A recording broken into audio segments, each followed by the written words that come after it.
Hi everyone, let us discuss what do we mean by integer programming problems. So basically we know what are linear programming problems. Linear programming problems. So उन linear programming problems में basically हम किसी objective function को maximise करते थे और minimise करते थे और उन वेरिएबल्स की वैल्यू निकालते थे जिसकी हेल्प से हमारा ऑब्जेक्टिव फंक्शन मैक्सिमाइज हो रहा है या मिनिमाइज हो रहा है। तो इंटीजर प्रोग्रामिंग प्रॉब्लम्स में भी सेम ही काम करना है।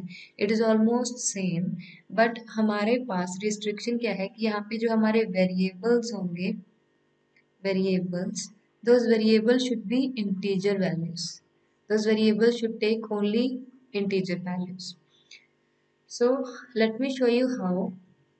What is the general form of the integer programming problem? तो आप ताकि आपको एक क्लियर पिक्चर मिल जाए जनरल फॉर्म। सबसे पहले होता है हमारा objective function which is maximize और मिनिमाइज भी हो सकता है। z is equals to summation I is from 1 to n ci xi। इसको ओपन करेंगे तो क्या बनेगा c1x1 plus c2x2 plus cnxn and so on.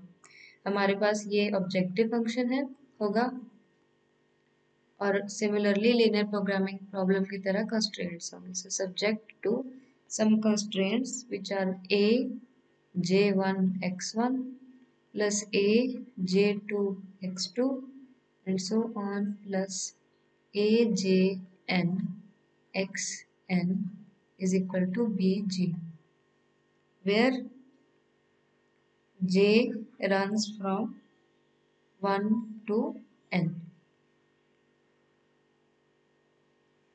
सो ये हमारे पास कॉन्स्ट्रेंट्स हैं। जब हम यहाँ पे j की वैल्यू वेरी करते जाएंगे वैसे वैसे हमारे पास यहाँ पे कॉन्स्ट्रेंट्स वेरी करते जाएंगे और हमारे पास टोटल n कॉन्स्ट्रेंट्स हो जाएंगे। So these were constraints. Also हमारे पास एक नॉन नेगेटिविटी कंडीशन कंस्ट्रेंट होता है which is xi is greater than equal to 0 for all I from 1 to n। तो ये तो हमारे पास एक जनरल एलपीपी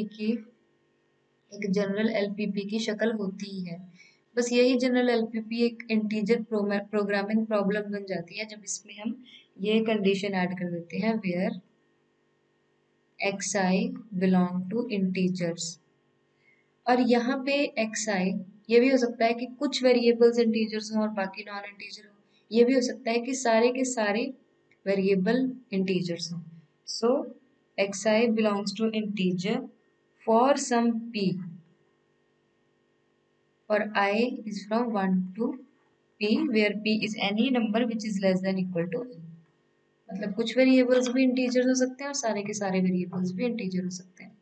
सो इसी बेसिस पे हम इनको तीन पार्ट्स में डिवाइड कर देते हैं इंटीजर प्रोग्रामिंग प्रॉब्लम्स को। So first is pure integer problems, pure integer problems जिसमें p is equals to n हो जाए। p is equals to n का मतलब है कि xi बिलोंग्स टू इंटीजर्स और all i is from 1 to n। मतलब सारे के सारे वेरिएबल्स इंटीजर्स होने चाहिए। That problem is a purely integer problems. Next is mixed integer problems, integer problems. So here if p is not equals to 1, मतलब सारे के सारे वेरिएबल इंटीजर्स नहीं है, कुछ नॉन इंटीजर्स भी हो सकते हैं। In that case we say that this is a mixed integers problem। And the third thing is specific type हो जाए जब xi हम रिस्ट्रिक्शन लगा दें कि xi या तो 0 वैल्यू ले सकता है या 1 वैल्यू ले सकता है, जैसे कि असाइनमेंट प्रॉब्लम में हम करते हैं। तो इन प्रॉब्लम्स को हम क्या बोलते हैं 0-1 programming problem. Right? So this is the main framework of integer programming problems। और इंटीजर प्रोग्रामिंग प्रॉब्लम्स जो होती हैं बेसिकली, देखिए हमने लीनियर प्रोग्रामिंग प्रॉब्लम्स को सॉल्व करने के तरीके तो किए हुए हैं। लेकिन लीनियर प्रोग्रामिंग प्रॉब्लम को सॉल्व करने से जो सोल्यूशन आता है वो सोल्यूशन इंटीजर होना तो ज़रूरी नहीं है ना। वो सोल्यूशन तो नॉन इंटीजर भी हो सकता है, फ्रैक्शन भी हो सकता है। सो लीनियर प्रोग्रामिंग प्रॉब्लम्स के मेथड जो हमने किए थे जैसे कि graphical method, simplex method, dual simplex method, उससे हमारे पास फ्रैक्शन सोल्यूशन ही आ सकता है। सो हम लीनियर प्रोग्रामिंग प्रॉब्लम्स के मेथड को डायरेक्टली इंटीजर प्रोग्रामिंग प्रॉब्लम्स के मेथड पे नहीं अप्लाई कर सकते, डायरेक्टली नहीं कर सकते। सो इंटीजर प्रोग्रामिंग की प्रॉब्लम्स को सॉल्व करने के लिए हमें और अपनी स्टडी को रिफाइन करना पड़ता है ताकि हम इसका सोल्यूशन निकाल सकें। So after that refinement we get two methods to solve integer programming problems. The first one is branch and bound method, and the second one is cutting plane method.